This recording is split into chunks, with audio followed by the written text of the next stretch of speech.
Next காஞ்சி 87th one. இது வந்து ரொம்ப ஈஸியான காஞ்சி தான். நம்ம நிற்கிறது அப்படின்றது இப்படி போட்டு இப்படி போடணும், அவ்வளோதான். இது எப்படி எழுதணும் அப்படின்னா, மேலேருந்து ஒரு கோடு, இதை ஒட்டி ஒரு கோடு போட்டு இப்படி ஒட்டாமல் 2 போட்டு கீழே இப்படி ஒட்டியே போடணும். இது டு ஸ்டாண்டுன்னு அர்த்தம். 1 2 3 4 5. இதோட வன்யோமி ரிட்ஸு. இந்த ட்ஸு அப்படின்னு வந்தாலே இதுக்கு பக்கத்தில் வேறு ஏதாவது காஞ்சி வந்தால் அதுக்கு தகுந்த மாதிரி கொஞ்சம் மாறும். அதுக்கப்புறம் இதோட புண்ணியோமி டா டா டா. இதுக்கு வந்து டு ஸ்டாண்ட் அப்படின்னு அர்த்தம், நிற்கிறது, டு ஸ்டாண்ட்.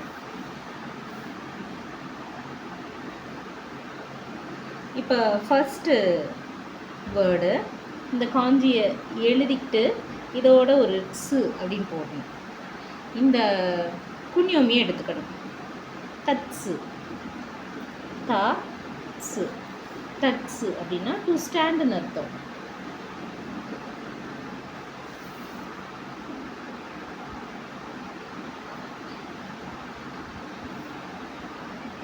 அடுத்தது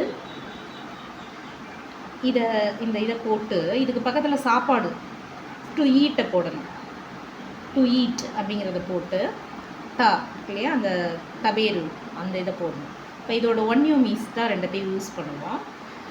அதுக்கப்புறம் பார்ட்டி, இதை வந்து பார்ட்டி அப்படிங்கிறத நான் வந்து கத்தகானால எழுதணும். பார்ட்டி அப்படிங்கிறது பார்த்தே அப்படின்னு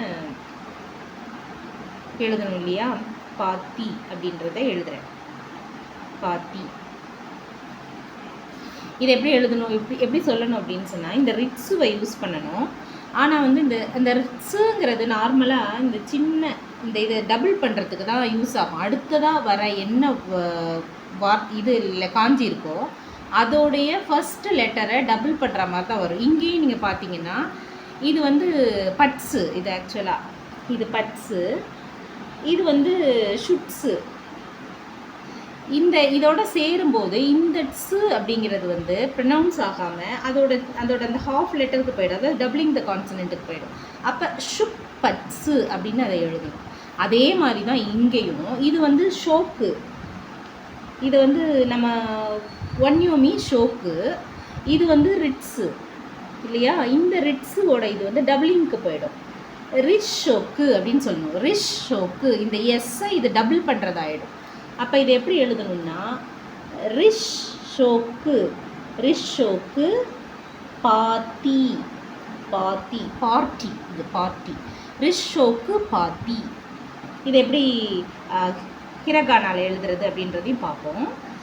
ரிஷ் ஷோக்கு, ஷோக்கு இந்த கத்தகானால எழுதணும், பாத்தி, பாத்தி அப்படிங்கிறத எழுதணும். ரிஷ் ஷோக்கு பாத்தி அப்படின்னா இதை பார்த்தாலே தெரியுது, நின்றுக்கிட்டே சாப்பிட்றது, நின்றுக்கிட்டே சாப்பிட்ற பார்ட்டி. இந்த பஃபேல சாப்பிடுவோம்ல, அதுதான் buffet party. Buffet party, buffet சிஸ்டமில் சாப்பிட்றது தான் ரிஷ் ஷோக்கு பார்ட்டி. ஸோ இது வந்து நிற்கிறத குறிக்கிற காஞ்சி. ஸோ நெக்ஸ்ட்டு காஞ்சிக்கு போவோம். To right. இது கொஞ்சம் ஈஸி தான், ஆனால் நிறைய இருக்கிற மாதிரி தெரியும், நிறைய கோடு போட்ட மாதிரி தெரியும். இதை பார்த்து நீங்கள் ஃபாலோ பண்ணிங்கன்னா ஈஸியாக இருக்கும். இப்படி போட்டு இப்படி ஒன்று இதை இப்படி எக்ஸ்டெண்ட் பண்ணி போட்டு இப்படி போடணும். அதுக்கப்புறம் இதுக்கு கீழே இன்னொரு கோடு போடணும். போட்டுட்டு இதோட சென்டரில் இப்படி ஒரு கோடு போட்டுடணும்.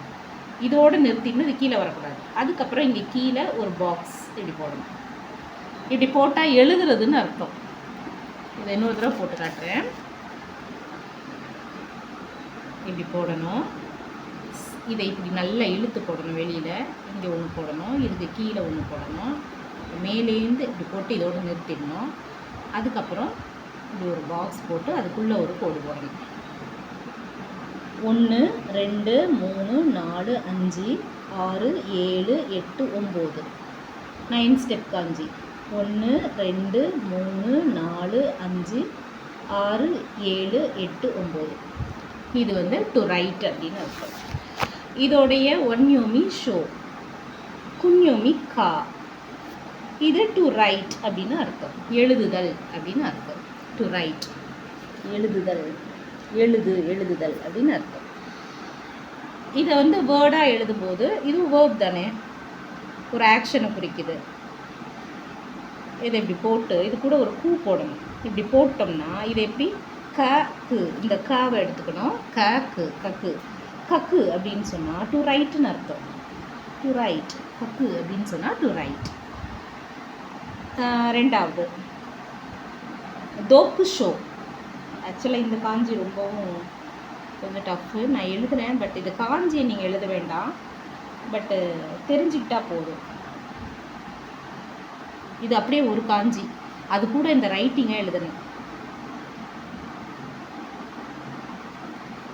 இது வந்து தோக்கு ஷோ. தோக்கு, இதுக்கு பேர் தோக்கு. இது வந்து ஷோ, இந்த ஒன்னியுமே எடுக்கிறோம். Show, talk show. Talk show அப்படின்னு சொன்னால் ரீடிங்னு அர்த்தம். என்னுடைய ஹாபி வந்து ரீடிங் இல்லையா, படிக்கிறது. என்னுடைய ஹாபி வந்து புக் படிக்கிறது. என்னுடைய ஹாபி ரீடிங் புக்ஸ். ஆக்சுவலாக இதோட ஃபுல் மீனிங்கே ரீடிங் புக்ஸ். இதை ஹாபியை சொல்லும்போது வத்தாஷினோ ஷுமிவா தோக்கு ஷோ தேஸ். என்னுடைய ஷுமினா ஹாபி. என்னுடைய ஹாபி ரீடிங் புக்ஸ் அப்படின்றத சொல்லலாம். அடுத்தது ஜிஷோ. மூணாவது ஜிஷோ அப்படிங்கிறது டிக்ஷனரி. நான் ஜீனே போட்டுடுறேன், ஜி. இதை வந்து ஷோ அப்படின்னு எழுதிக்கலாம் இந்த காஞ்சியை. ஏன்னா அந்த ஜிக்கான அந்த காஞ்சி ரொம்ப டஃப்பு. ஜி ஷோ, ஜிஷோ அப்படின்னு சொன்னால் டிக்ஷனரின்னு அர்த்தம். டிக்ஷனரி. ஸோ 87th காஞ்சி ஸ்டாண்டை பார்த்துட்டோம். அது எப்படி அந்த ட்ஸு அப்படிங்கிறத அடுத்த காஞ்சியோடு சேரும்போது அது கான்சனண்ட், அந்த அடுத்த காஞ்சியோட ஃபஸ்ட்டு லெட்டரை டபுள் பண்ணுறதுக்கு யூஸ் பண்ணுறோம் அப்படிங்கிறதையும் இந்த 2 எக்ஸாம்பிள்ஸில் பார்த்தோம் இல்லையா, அதை நல்லா ஞாபகம் வச்சுக்கணும். அதை படித்து, இந்த வேர்ட்ஸை படித்து பார்த்து இதை எழுதி பார்த்தா தான் ஞாபகத்தில் நிற்கும் அது. அதே மாதிரி இது வந்து செகண்ட் ஒன் டு ரைட். இது ஈஸியான காஞ்சி தான்.